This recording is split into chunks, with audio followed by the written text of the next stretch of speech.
So good morning, everyone. Again, if I can ask the folks who are in the coffee lounge to come on back, we'd like to get started with the next panel, and in particular with Senator Mark Begich.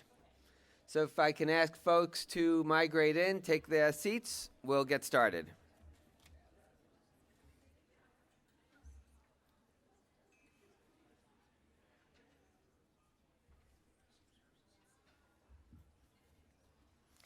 So it gives me great honor to introduce Senator Mark Begich from Alaska. The senator is a faithful participant in Capitol Hill Ocean Week for many years now. He was first elected to the U.S. Senate in 2008 after serving as mayor of Anchorage for nearly 6 years. Prior to that, and I always like to highlight this in my introduction of the senator, he was first elected to the Alaska Assembly at the ripe age of 26. The youngest person ever elected to that office. And it's a reminder to me that we can never waste time, and it's a reminder just how ambitious and how energetic the senator is in taking advantage of that and not wasting any time in improving society around us. His extensive CV is in the speaker bios in your package. I encourage you all to look at it. But let me say that with respect to his rise in the Senate, it has been as quick and as impressive as it was in the state of Alaska. He serves as the chair of the Subcommittee on Oceans, Atmosphere, Fisheries, and Coast Guard within the Senate Commerce Committee. He's also a member of the Homeland Security Committee, the Veterans Affairs Committee. In this 113th Congress, he has also joined the Senate Indian Affairs Committee and the Senate Appropriations Committee. In addition to that, he is also a leader in the Senate Oceans Caucus, and we are delighted to have him as an honorary co-chair of the Capitol Hill Oceans Week Committee. So with that, let me welcome Senator Mark Begich.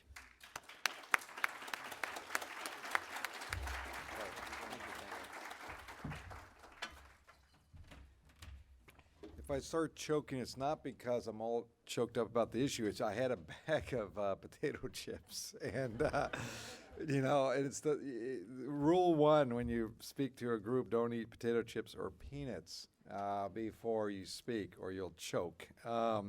First off, thank you very much. It's a pleasure to be here again for Capitol Hill Oceans Week. It's always a pleasure to participate. I'm sorry I couldn't be at the dinner last night. I hear it was another great opportunity. Let me also say I can tell when I'm at this event because the terms you use, come in from the coffee lounge, come in and migrate. If now I was at another event, it'd be move from the bar. So it's a whole, I can tell I'm at an oceans event here. Lounging, migrate. But let me first thank you. I know the next panel that's going to be up is going to talk about the Gulf and the Arctic. Two very important issues to learn from, but also see the future of what's ahead of us. And I'm not going to talk about the Gulf. I'll leave that to the expert on the panel, but I do want to just talk a little bit. You'll hear obviously more about the Arctic, but from Alaska's perspective, the Arctic and what it means to us. Every time I come to this group, it's always around fisheries, obviously, Arctic oceans issues, but the Arctic to me is becoming more and more apparent to people outside of the NGOs and others who care about this issue, how big this will be not only today but into the future. When you think of Alaska, when it comes to issues of climate change, I know when I say that people say, you're not supposed to talk about climate change yet. I do, because the fact is Alaska is ground zero, and the Arctic is a big piece of that, and we see it every single day. And we see a huge change in our environment. We were just talking, I think Fairbanks probably got 85, 90 last week. 2 weeks before that, snow on the ground. And Anchorage had the latest snowfall in its history. And then a week later, 80 degrees. Unbelievable change. I was there for both moments because it was in such a short period of time. So we have a huge impact of what's happening, and we see it every day in Alaska. The Arctic is really, in a lot of ways, the natural lab. It is there in front of us as it unfolds in front of us of what's happening. When you see about the disappearing ice and how fast it's going, faster than some of the models have predicted in years gone by.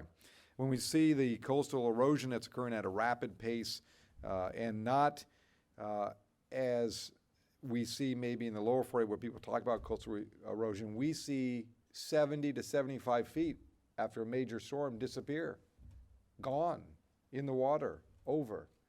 Or we're just now dealing with massive floods along the Yukon where whole villages, and it's interesting as we, in all due respect, Oklahoma has had some incredible tragedies with more severe weather patterns than ever before.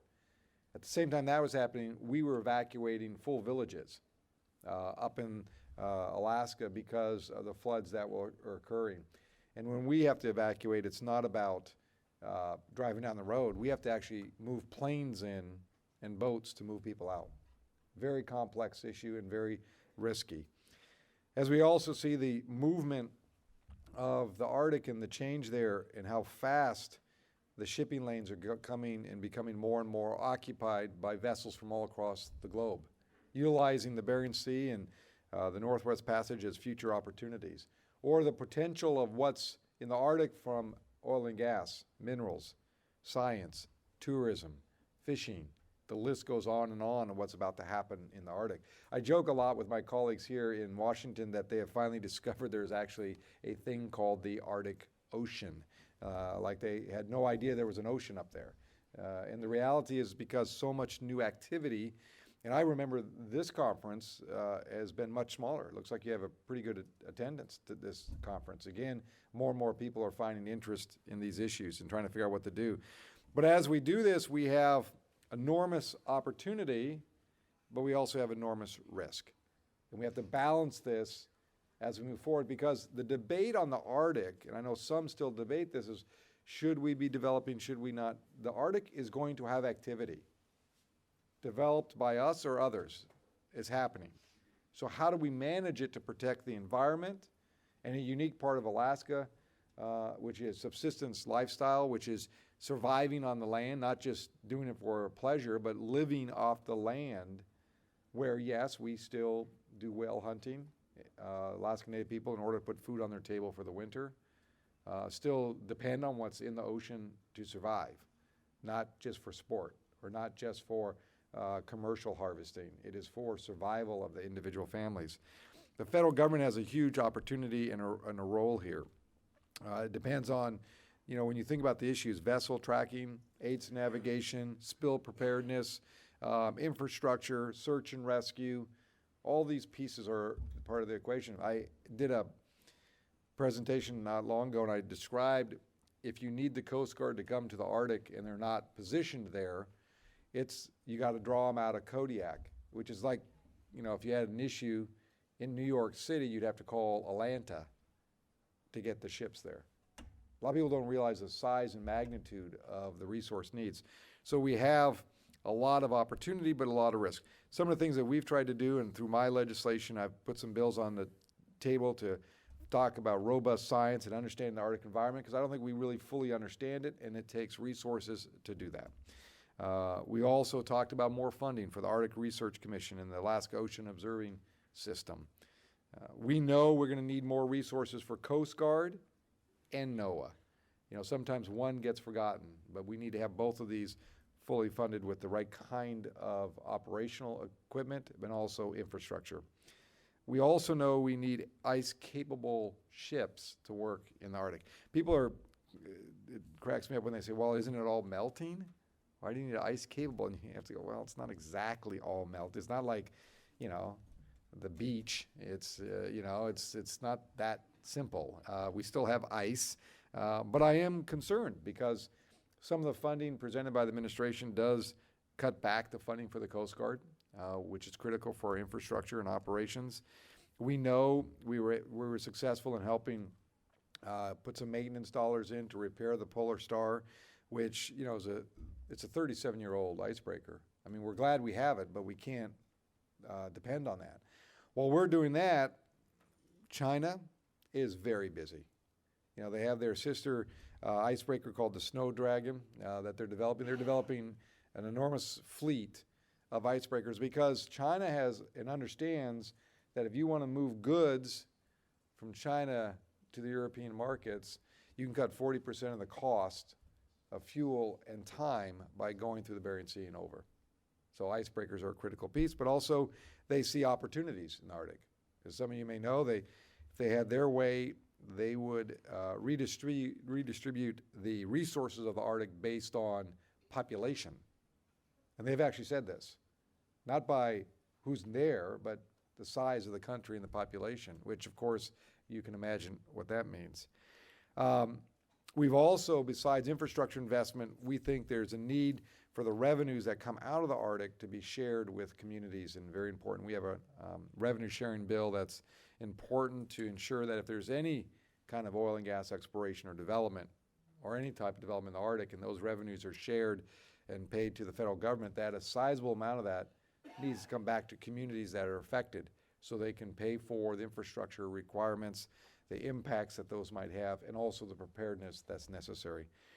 We also have legislation pending, and we're finding interest now, we believe, from the White House folks in regards to an Arctic ambassador. I mean, Singapore has an Arctic ambassador. And now, unless I missed something, Singapore is not in the Arctic. Now, I know I travel a lot, and things happen when I'm flying, but the Earth did not shift. But they understand the value of participating.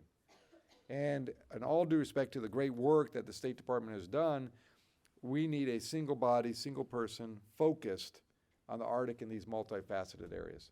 Otherwise, we're going to be maybe focusing on fisheries on one hand, and then we'll forget about oil and gas issues, or we'll forget about science, or we'll forget about transportation, tourism.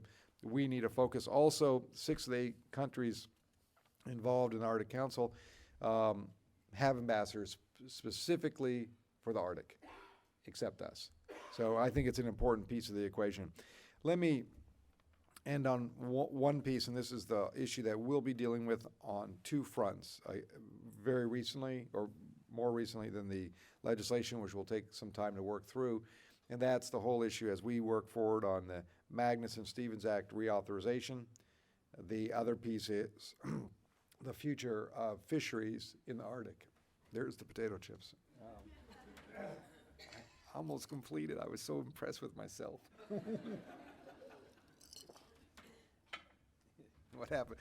We've actually joked every time I come here I'm injured in some form. So I'm like, I can see now baggage chokes on potato chips at the Oceans Conference. You know, that would be a huge headlines here. I mean, this welcome to Washington, D.C. You know, then it'll be the new headlines. He survives by, you know, your work. So let me, it's one way to get into the press. I can help. Let me say that the fisheries issue in the Arctic, we believe, and I believe, that we have to really understand the Arctic before we go into it in the sense of a fisheries. And we have to be very careful about this. I know some see the potential and unbelievable opportunity for fishing commercial-wise in the Arctic, but we have to be very careful that we understand the science, the management, the sustainability, if at all, that we utilize the Arctic for commercial fisheries. And why I say that is, you know, we struggle, and I see this as I'm working on the Magnuson-Stevens Act, about trying to figure out regions of the country that have decimated their fisheries because of lack of sustainability plans. I mean, you deal with it here and what we see in the oceans. And we have to be careful as we about to see a new area that we manage it well. And again, the end of the day, it could be no fishing up there, or it could be managed fisheries. But we have a chance to do this right from the get-go, not midstream. And so we have to focus on this. From our committee's perspective, this is one area as we work on the reauthorization of the Magnuson-Stevens Act. This will be a side issue that we'll also be focusing on. And I know there are efforts by the Secretary of State and others to ensure that this is well planned and well focused. We will be engaged in that. And again, like I said, right now there's no fisheries allowed up there, and we cannot move forward until we have the right kind of science, however that's played out. Let me end there, and I'll be happy to take maybe 1 or 2 questions. And I know the panel is anxious to come up here and take your questions, and I'll be happy to take any questions that folks have before I depart.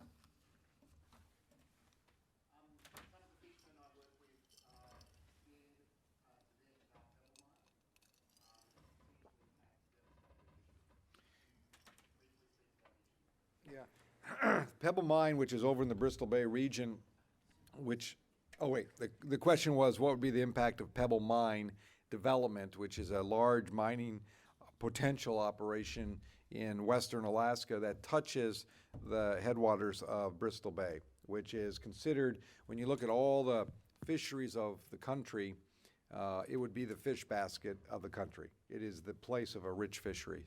And so Pebble Mine is going through a process of permitting through the state process. EPA has now done a review.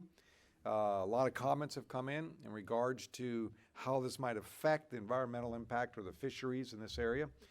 And that is, EPA has added, I think, 30 additional days, if I remember right, to extend out comments and review.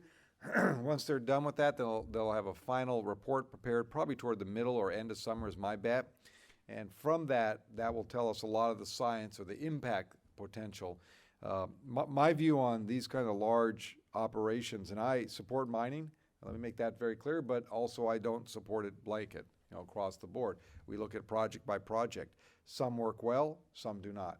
And in this case, the environment, the science will really dictate the outcome of this. And I think there's a lot of science that's laid out already, and I'm not going to prejudge it until EPA is completed, and that is how this will impact the fisheries long term. And you cannot trade off a one-time resource or a non-renewable resource for a renewable resource, in this case, our fisheries. And so we're waiting for EPA to finish their report. I get a lot of, I love the Pebble guys because no matter what group I'm in, they're going to ask this question. And I could be talking about, who knows what, immigration, and I'd hear, how does Pebble, but this is the right group to ask it, so I appreciate it. But, one thing we have to always remember, there's the moment in time on some of these issues where we want to make a decision, but we cannot have that overrule science. So many times politicians down the street here want to do their issues and they forget that there's science engaged or should be involved. And the one last thing you want is politicians being scientists. This would be a damaging thing long term. So I'm looking forward to EPA completing, and then I'll review that and make a decision. But again, we cannot be trading off one-time resources for long-term renewable resources, which is our fisheries, which is an unbelievable product for us. Any other questions I can answer? What a good group. See, they're waiting for the panel. Let me... I know, yeah, that's right. I just learned that you had question cards, so you're all like trained already. You're like, don't raise your hand, we'll be criticized. Where's the cards? I want the cards. I came in and I said, oh no, I'll just take them from the audience. I said, well, that's different than what we've done before. And I said, what? And I said, we've changed it. We have cards. And I said, oh, they'll be lost. They'll be lost. No card, and here I am free flying. Well, again, thank you very much. Thanks for all the work you are all doing regarding our oceans. And I mean, it's hard for people to understand the value of the oceans. You all understand it because you live it, work it, touch it every day. But most people really don't. It's not the topic when, as an elected official, when you're talking to folks, the first thing on their list is the oceans. But how it impacts us is dramatic. And the Arctic is going to, obviously I'm biased being from Alaska, but for this country, the Arctic is going to be an unbelievable frontier if we manage it right. And we have the moment to do it. And the moment every day we wait slips past us. And people say, well, no, we got time. We don't have time because things are happening in the Arctic individually. And if we don't do something to manage it collectively, the net result, it will be a mess if we're not careful. So it is important that the work that you're going to hear in a little bit on the Arctic, but also the experience of the Gulf, these are combinations of information that we should utilize everywhere we can to make the Arctic an incredible place, not only for this generation, but for multiple generations. Because the people before us, the Alaska Native community, have been there for 10,000 years, and they understand how to manage the Arctic the right way. And we can learn a lot from that. So I appreciate the next panel that's coming up, and I really thank you for the few minutes here that I could speak. Thank you.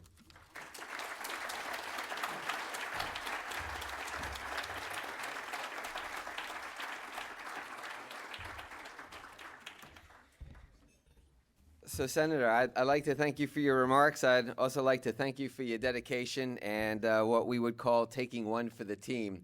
but I would hate to think that you would risk injury to yourself just for a headline. We don't want to lose one of our best and most eloquent champions in the Senate. I'm here for you. Thank you for everything.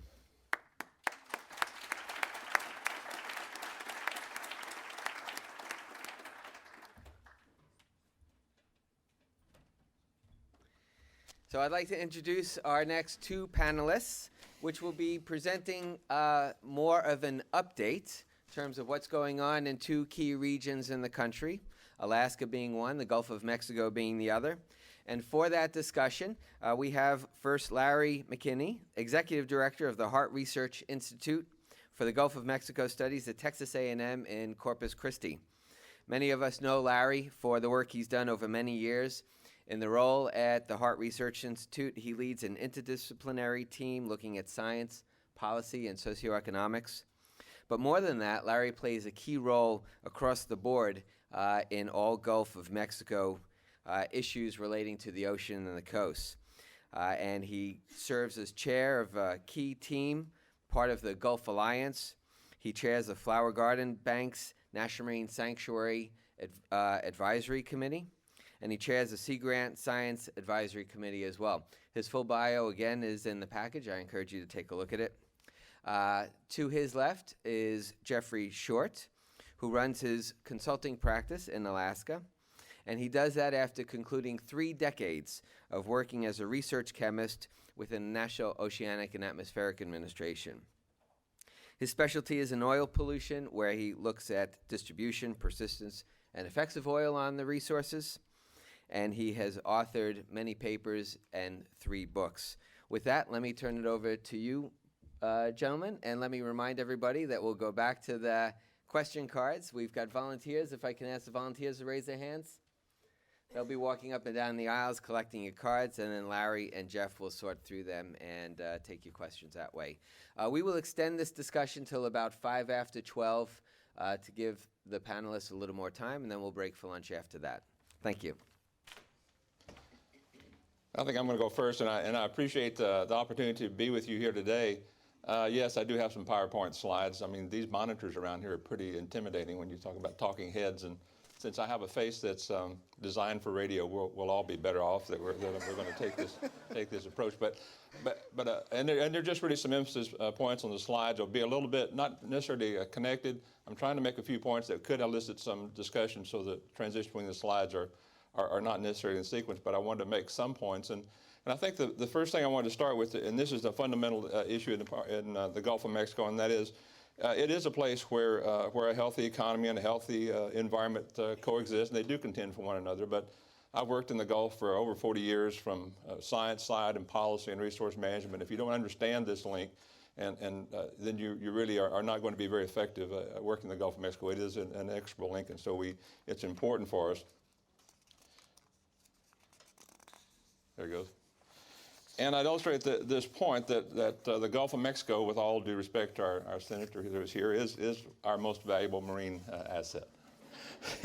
And I've got books of data. I'm glad to have that debate with you. Somebody have books of data and information that we can talk about in that regard. But it is, and we've heard this offer, for us here, the importance to its energy security of the Gulf. I mean, many of us would not be able to be here today because we couldn't afford the airline tickets or the gas to get here if it wasn't for what happens in the Gulf of Mexico. And these plastic bottles and all these things around us come here from that regard and from the activities there. And so the Gulf takes a huge risk to provide all of this benefit for the Gulf of Mexico.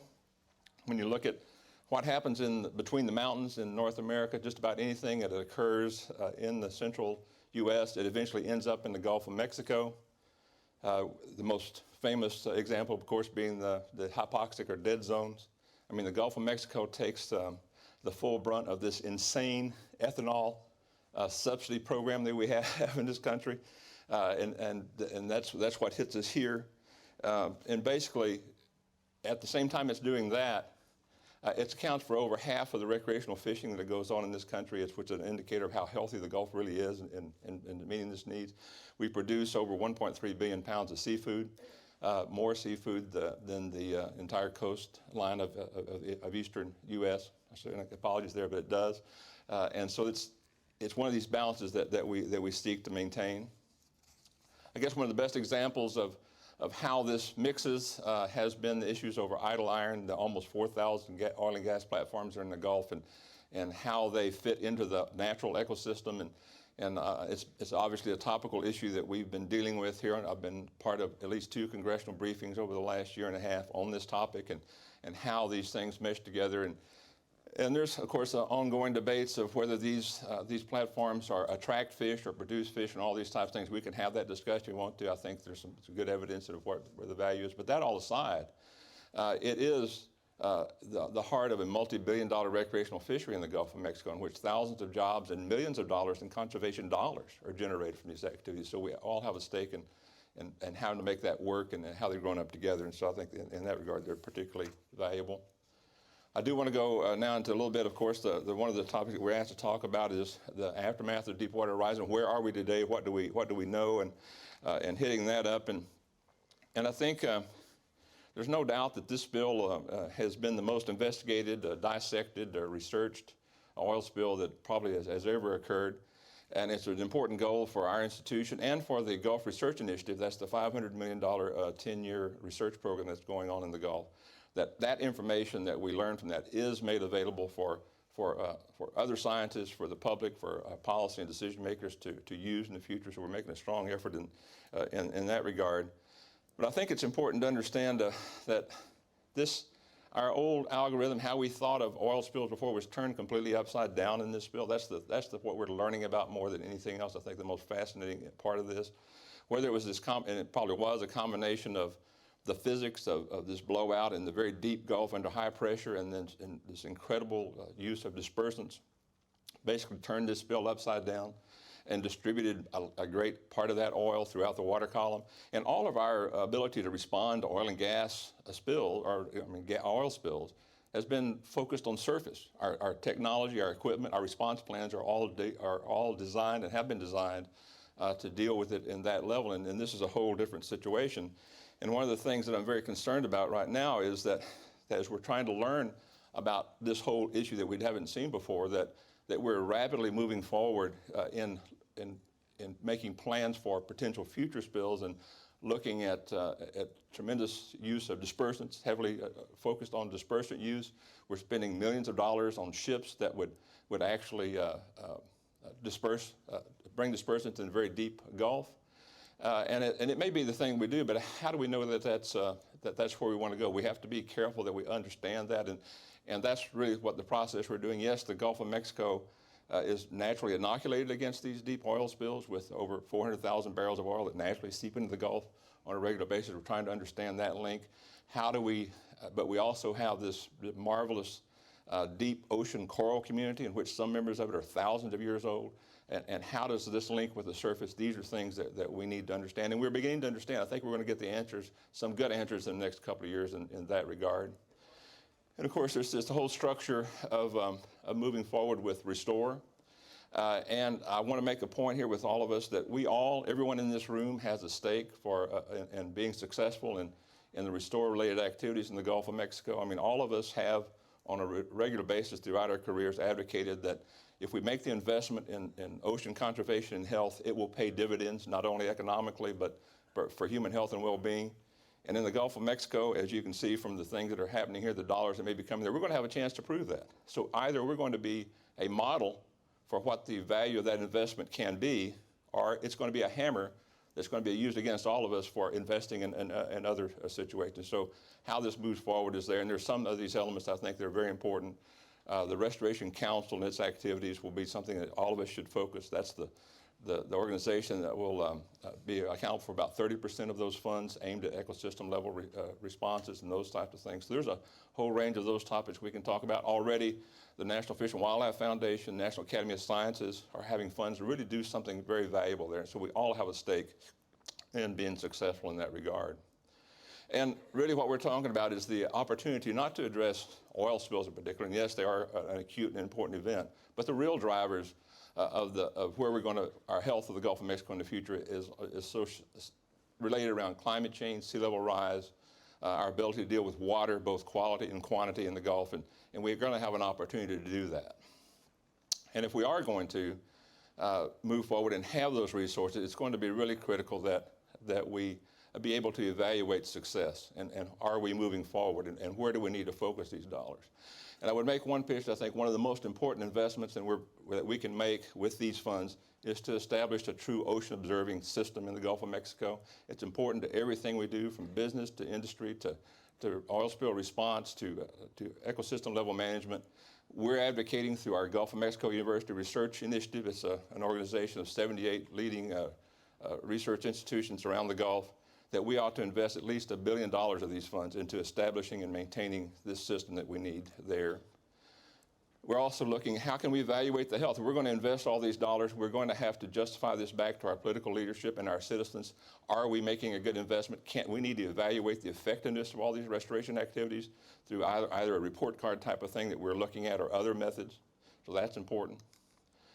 Are we going to be successful in moving forward? Another point I think is really critical, and that is when you look at the National Ocean Policy implementation, there's 30 or 40 times in that report that they talk about observing or gathering information.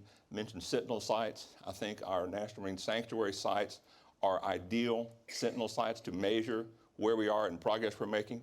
In the Gulf of Mexico, it's the flower gardens and the Florida Keys are critical in that regard.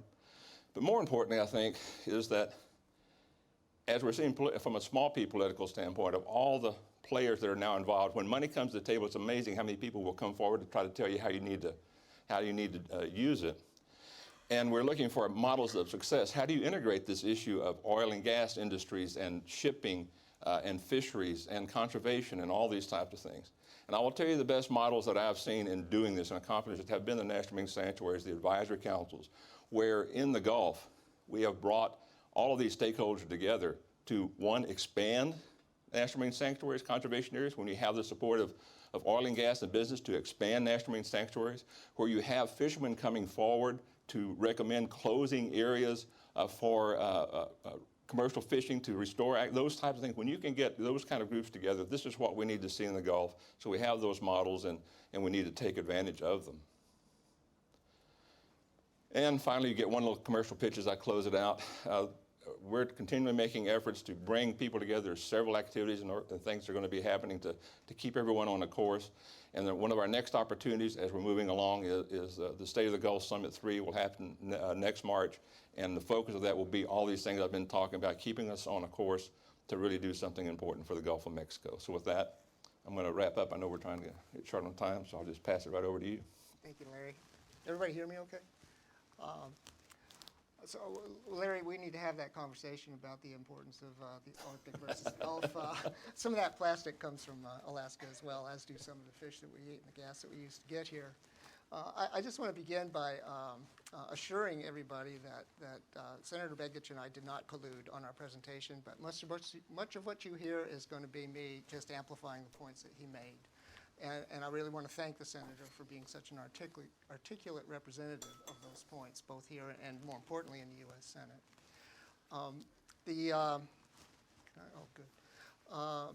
This is an exciting time in the Arctic. As the Chinese would say, it's an interesting time. And I just want to take you very quickly through why I think that's so. Reiterating, as I said, what the Senator said, there's 4 big things going on in the Arctic right now, and they're driven by the first one, which is global climate change and ice recession, and that's making access opening up for the 3 more industries to expand into the Arctic, industrial fishing, oil and gas, and shipping. Now, there's some debate about how fast this is happening. I'm sure you've all seen this kind of almost iconic slide now about ice recession in 2007. Well, it's continued. This is the seasonal ice minimum in the fall. And oceanographers like to have models that have projections about how fast this is going to happen. And they track surface ice and generally tend to emphasize what the surface area is and how that's receding. And they do projections, and according to one recent projection, it looks like the end of this century, the Arctic might be seasonally ice-free. But some of us are not so impressed with models. Some of us are put more weight on actual data. And one of the things that data says is that you can't have surface ice if you don't have ice volume. And if you track ice volume, and forget the model, just track the points. and draw, a best fit curve through the points. There's no more seasonal ice, at least in the fall, in the Arctic in about 5 years. And so that means that these opportunities may be coming upon us much more quickly than a lot of people think. Now, one of those is industrial fishing. And in parts of the Arctic, industrial fishing has been there a long time, particularly off Russia and Norway and in the northern Atlantic. And they have a management structure in place that has worked well for them. They're not overly interested in advice on how to change that, although they do listen to other viewpoints. But that's an established industry that may change and may migrate, may move, depending on how the Arctic reacts. Whereas in the Western Arctic, there's really almost no fishing. In fact, there's almost no data. And that's because it's only recently been uncovered to allow access to monitoring surveys to see what's even there. So in the Western Arctic, there's potential for fishery impacts, but we really don't know a heck of a lot about the area, and there's also potential impacts that could be adverse, such as habitat damage from trawling, and it's a benthic-based community, so trawling's important, potentially. Entanglement, ship strikes, noise, and so forth, and then there's bycatch issues that are already impacting the native subsistence communities. To manage that, as the senator mentioned, we need to take a precautionary approach. And much to its credit, the North Pacific Fishery Management Council in 2009 adopted a fishery management plan for the U.S. Arctic. And that management plan basically says no fishing until we understand a lot more about how this system works, what the biological resilience of the, thank you. Is this better? What the biological resilience is of the stocks and how sensitive they may be. So let me go on to the next topic. Industry that may expand is oil and gas. And according to the USGS, about 13% of the world's undiscovered oil is in the Arctic, and most of that's off the coast of Alaska. About 30% of the world's undiscovered gas is in the Arctic, and most of that is off the coast of Russia. The development of that is in its very earliest stages. There is a little bit of production off Norway and Snøhvit. The Goliath field is in the process of coming on stream, again off Norway. And then in the U.S., there's offshore development in the Beaufort, in Endicott, and then there's exploratory drilling in the Chukchi Sea.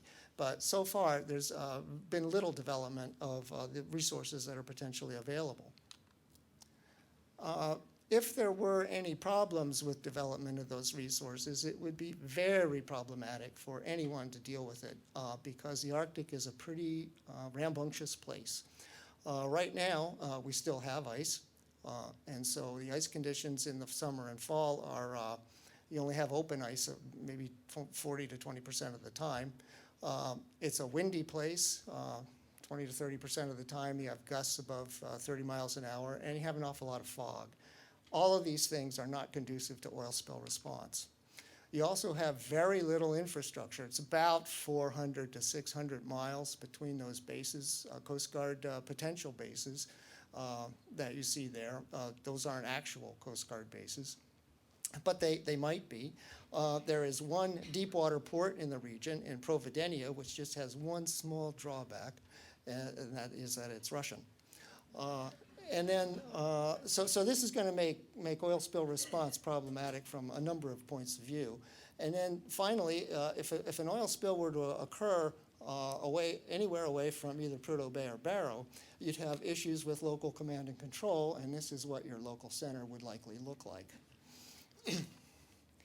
So the third industry that is opening up is shipping, and again, as the senator mentioned, there are huge advantages to be gained, particularly when the Arctic becomes ice-free. You can, at that point, go straight across the Arctic to Europe, and that connects the markets in North America, Western North America, and China, Eastern Asia. Right now, there's about 10 container ships a day that go through Unimac Pass on the Great Circle Route connecting the west coast of the U.S. with the Asian markets, and you could expect at least that volume of shipping, if not quite a bit more, through the Bering Strait once the Arctic becomes ice-free, even seasonally. And this, of course, opens up the possibility of shipwrecks, which then you have problems of trying to respond to with, again, lack of infrastructure. So upgrading infrastructure in the Arctic is going to be a major challenge for the United States and for the other Arctic nations because there's pretty much none there. And so this gets to an interesting question about how the Arctic might develop. And this was a study that was sponsored by the Arctic Council for the Arctic Marine Shipping Assessment. And they considered different scenarios as to how the Arctic may develop going forward. And in the upper was it right-hand corner, there's this Arctic saga, they call it. And that's a situation where you have a strong governance structure that's agreed amongst the circumpolar nations, and you have high demand for resources. And under that scenario, the Arctic could develop in a rational way that benefits the communities that are there with adequate attention to the environment. And the opposite extreme, you have low demand for resources and not much of a governance structure, and that's, who knows what might happen there. That's pretty much benign neglect. Alternatively, if you have high demand and low governance, well, then you have kind of a horse race. It's no holds barred race for development in the Arctic, with each of the countries trying to grab as much of the resources as they can with, and not that much attention paid to rational development. And in the other quadrant is a possibility for having low demand for resources, but again, good governance. And there you might have more of a rational approach to preserving culture and the environment as it exists right now.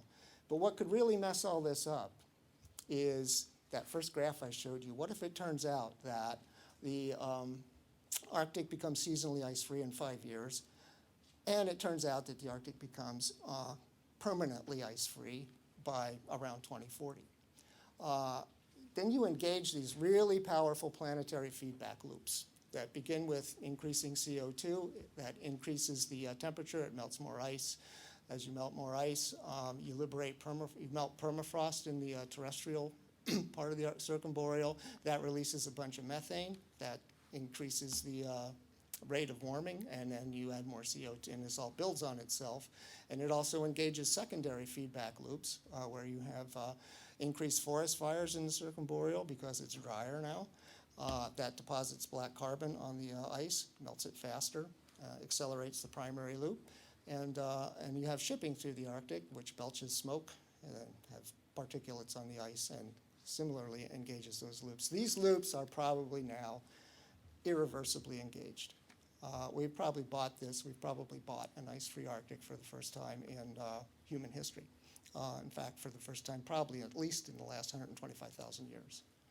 So this is kind of the fly in the ointment. Yeah, we have all these economic opportunities that are going to open up with the ice going away, but we also have these potentially large climatic destabilization loops that are coming down the pike, perhaps faster than we thought.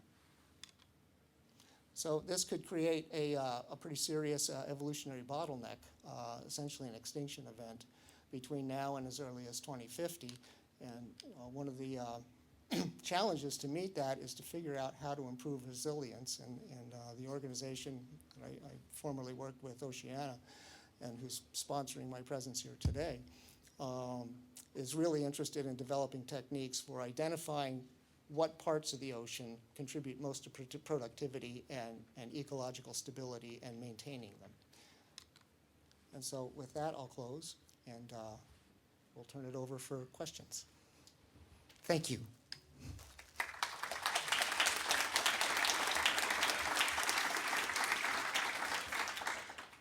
I think we have a series of them, so maybe we'll just alternate on. I'm hoping you have the hoping You go first. Hoping you have the Arctic questions, and I have the restore. Okay. the Gulf. Okay, here's a question that said, Restore Act funding is being proposed for building baseball stadiums and other developments, given that 2/3 of the U.S. population live along the coast and that habitat loss or poor water quality are huge drivers for poor ocean health. How do we develop smarter use to restore projects as the pilots and so forth? Yes, I think that's an ongoing question. I think there's two parts to that, or two-part on the economic side. One is there was real economic impact from the oil spill, and you can, depending on your perspective, you can argue that the economic side of things may have been more significant than the environmental side. I'm not, you can have that debate, but so there's some real need to do that. The other one is, in order to even have the funds to come to deal with some of these other issues, there's a political price to pay. That's just politics, and you're going to have to do some of that, and that's going to happen. But the Restore formula, the way it's set up, I think provides the opportunity that, yes, some of those funds will go to those economic developments, but a significant amount, like through the Restoration Council itself, the emphasis there is on restoration, and also in some of the state funding and some of the others. So there are some places where that is at the focus, so that helps. But a big part of it will just be participation, not just be, but will be our NGO groups, organizations like many of you here often in this room being part of that. And trying to make that case. We're in the Gulf, we're trying to make the case too that we have this historic chance something good can come out of something that was really bad, that we can address these things, and so we just have to keep pounding that. And I've seen the response pretty good there, so I feel optimistic about it, that we will have that opportunity, but it will take diligence and persistence to do so. I'm sorry, I was reading these while you read your question there. Well, I'll take another one. No, I got one. Okay, I'd go, like to please. start in here.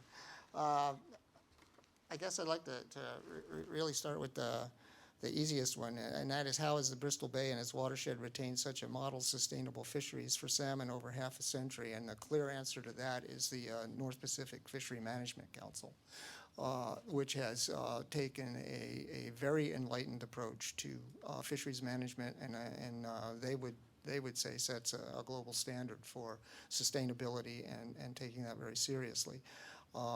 In combination with that would be the provisions of the Alaska State Constitution, which mandate that renewable resources be managed sustainably, first and foremost.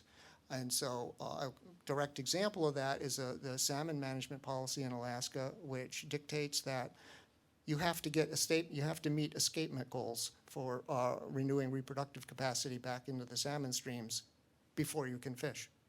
And that's worked really well. This question is, so much of the Gulf restoration efforts are focused on marsh and coastal restoration, as they should. But will any effort and money be focused in offshore areas where the damage occurred on the bottom? And I think it's an excellent question and a really difficult one, and that's one that we all are struggling with. And assessing that damage is still ongoing. I know that one of our teams of scientists at our institute is in charge of the NERDA part of looking at the deep ocean impacts there, and we know that there's hundreds of kilometers of the Gulf bottom right now that still has oil on it. It's going to be there, and some of our scientists think it could be there for 100 years because it's basically in a refrigerator. And there is some breakdown of it, but the question is, okay, well, so what? Maybe that's the best place for it to be rather than in the open, but it's still damage, and damage is occurring. So how do you mitigate for that? How do you do something under the NERDA guidelines? How do you do something proactive in the deep Gulf where we've never done it? And I don't know if that's even possible. They're certainly looking at it. We're certainly looking at areas that within our National Marine Sanctuary programs and those types of things that we can do some things on. But that question is out there, and I've really not seen or heard an answer that would satisfy all the parties involved. So a good question that there's no answer to, but it's a very troubling one that we're going to have to deal with. Obviously, a part of that is some long-term monitoring and assessment work that can happen. That's a small part that needs to go forward so we can understand it and looking for the future. The next question I want to respond to is, it says, you heard Larry describe the National Marine Sanctuaries, particularly the Flower Garden Banks and Florida Keys National Marine Sanctuaries, as model solutions for ocean management in the Gulf of Mexico. Could a National Marine Sanctuary work for Alaska? Please comment. Well, yes, it could. And there are a series of sanctuaries that are currently administered by the Fish and Wildlife Service in coastal Alaska that are crucial for maintaining especially seabird populations. There have been proposals that have been floated for marine protected areas, and they are politically radioactive in Alaska. There are large challenges to getting that taken seriously and move forward. But that's not to say that there are not enormous potential benefits left. Again, reiterating some of my senator's comments, there's a lot of opportunities in Alaska to get it right. There's a lot of places that are still very lightly, if at all, impacted, that are very important for biological productivity in the ocean and could be usefully protected while still allowing them to contribute to the local economy and economy of the state. So that's what I have to say about that. Okay. Here's a question of hearing a lot of talk about oil spills and oil spill response, but not once has anyone mentioned PrEP or SONS and the lack of preparedness funding, and why haven't these, are these funds increasingly not being advocated? And I think actually that they have been, and I have seen a tremendous turnaround in focus in that since Deepwater Horizon, and that whole incident for many levels was an indictment of all of us, industry and everyone else, of not being prepared to actually function in the deep Gulf as everyone thought that the industry was, and obviously clearly it was not.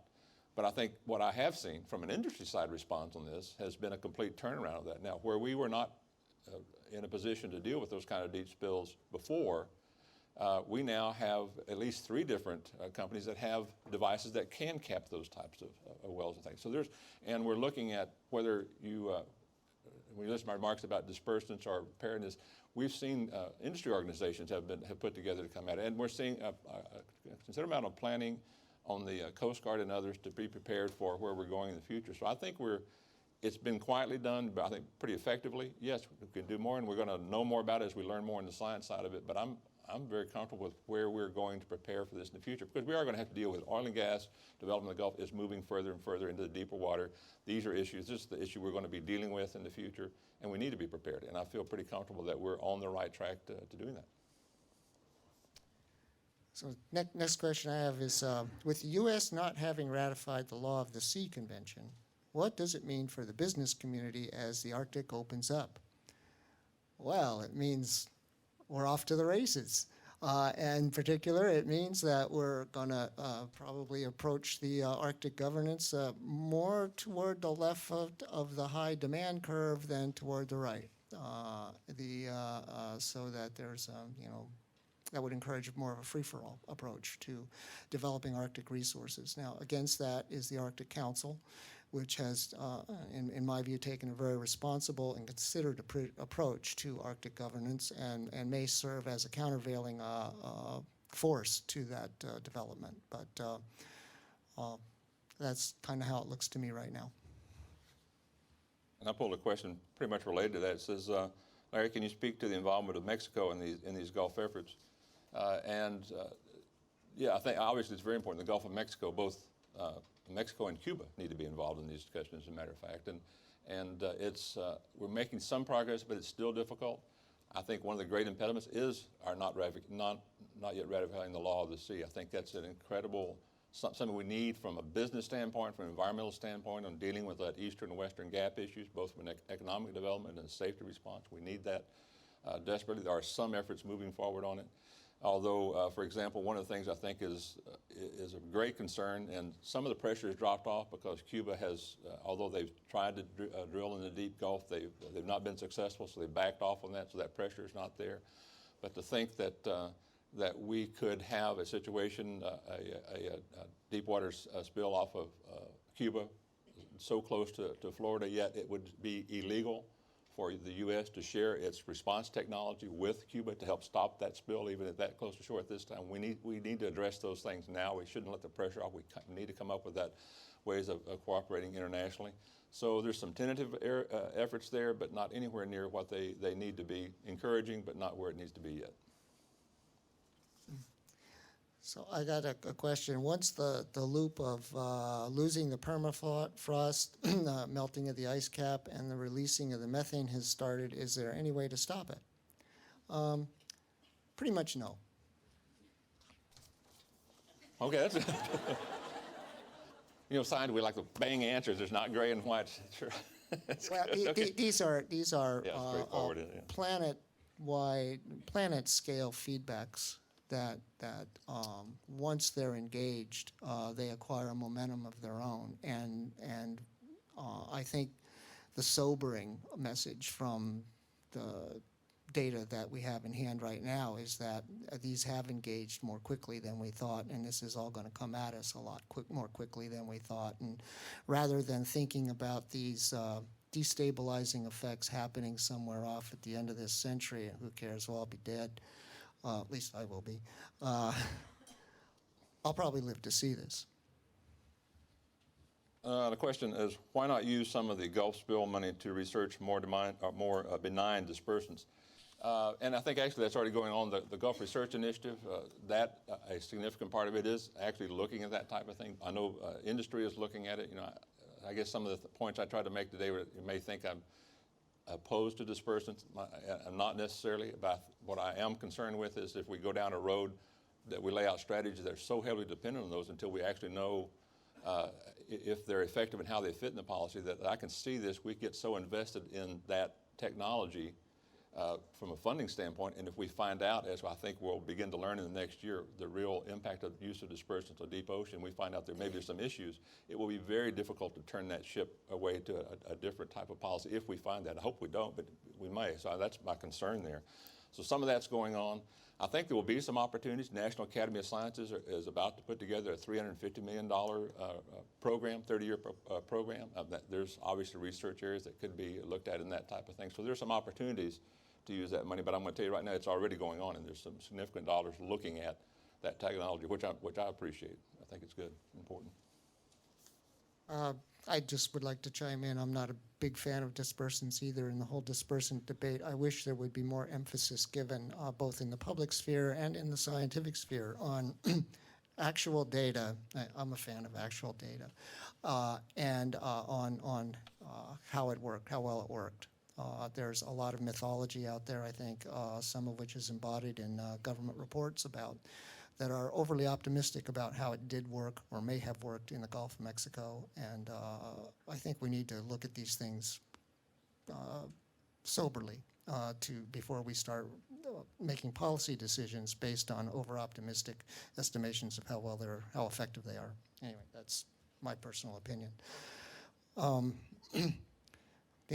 Another question I got was, now that everyone has seen the devastation caused by the Deepwater Horizon, how does that change Alaskans' point of view of continuing to drill for oil?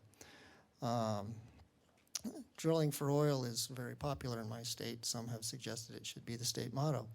But I make that tongue-in-cheek. There's, on the one hand, enormous economic benefits that derive to the state of Alaska from drilling oil, and the current sources are slowly but surely drying up. On the other hand, the risks associated with the biggest likely deposits, which are offshore, are orders of magnitude higher. And I'm not sure to what extent the Alaskan electorate appreciates the disparity in those risks. And certainly there's a lot of jobs in Alaska, and there's the Alaska Permanent Fund that comes from the oil and gas industry. So oil drilling remains a popular topic in Alaska, but I think we need to do a better job about considering what the associated risks are. And our timing is doing well. This is the last question that I had. Given your comments that the Restore Act can make the Gulf a model on how to implement restoration, what do you think are the greatest strengths and weaknesses of the recently released draft comprehensive plan? This was the plan that was required by the Restore Act, by the Restoration Council to help kind of begin to guide their activities. One, of course, it was very hastily done. They had a very prescribed timeline to put it together, so it is, and perhaps even necessary, a fairly broad framework. In that regard, I think it still does lay out a framework to help make sure that those funds do address some priority issues if those are followed, and I think that they will. So I think it does that. The weakness side of it is, I think obviously the devil's in the details of these types of things.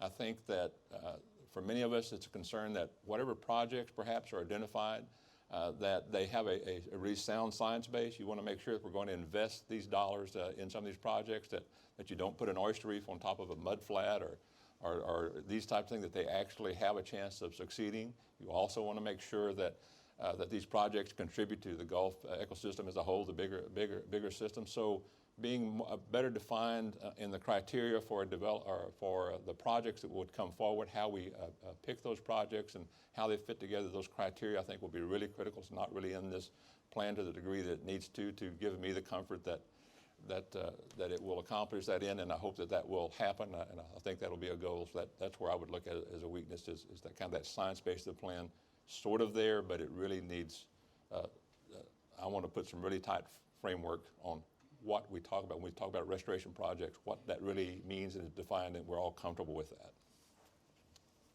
If we're almost out of time, I have 2 more questions, but they're real quick. Thanks.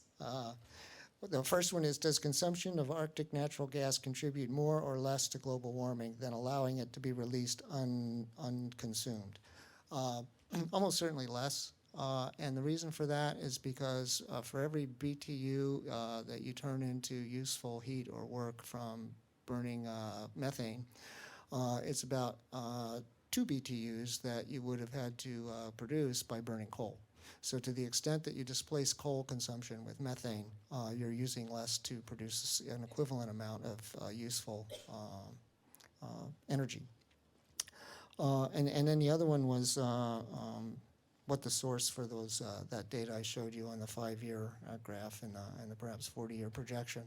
And that comes from Biomass, which is Pan-Arctic Ice Observation something or other. It's the University of Washington, the Applied Physics Lab at the University of Washington. And to the person who wrote me the card, I'll send you the exact citation.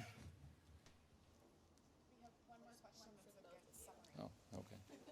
Okay. For both of us, is what type of measures is Alaska and the Gulf of Mexico taking on sea level rise, and how will that impact coastal ecosystems? Will it generate another potential spill? We don't recognize sea level rise in the Gulf of Mexico. Don't y'all know that? Don't y'all figure that? Politically, man. Coming from Texas, let me say that what we deal with is from the very practical side of things, and it's a very important issue. And certainly, when we work with our NGOs and business industry, we recognize that the debate on causes and all that, yes, that's an important debate, but dealing with the actual consequences, because we can sit there and look at the data. Sea level is rising. It's just plotting it on a graph. And so being able to deal with those issues in public and private infrastructure, of the effects of storm surge and all those types of things, these are issues that we're beginning to recognize and trying to deal with. And I'll tell you a couple of things that are driving it. One is our business industry knowing that if they're going to make capital investments they're going to last for 20 or 30 years, they need to take this into effect, and they're there. But the other, of course, is the insurance industry, and recognizing that the value of natural infrastructure and the impacts of sea level rise on storm surge and insurance rates, that's what's going to drive it, and that's what is driving it, I think, around the Gulf, to say, regardless of the other broader debate, we do have to deal with this issue, and we're beginning to do that. Well, this is a painful issue in Alaska, because for us it has to do with the impacts of on native communities that have been there. They are essentially, they are ancient cultures who have adapted to their environment exquisitely, and now they are becoming increasingly at risk of becoming permanent environmental refugees. And that's because when, as again my senator made clear, we lose big chunks of coastline per storm into the Arctic Ocean or the Bering Sea. And if there's a village associated with that chunk of shoreline that falls into the ocean, it has to be relocated, and that's becoming exponentially more expensive as time goes on. So that's probably the biggest direct challenge we face in Alaska from sea level rise. Not to say that we don't have other issues as well on larger coastal communities what it will do to port infrastructure, what it will do to the marine oil terminals and so forth. But the immediate impact that we see is on the coastal villages. I think I don't want to stand in between anybody and lunch any more than we already have, so thank you for your patience. Thank you. Well, that was a wonderful discussion. I want to thank our two panelists, Jeffrey, Larry.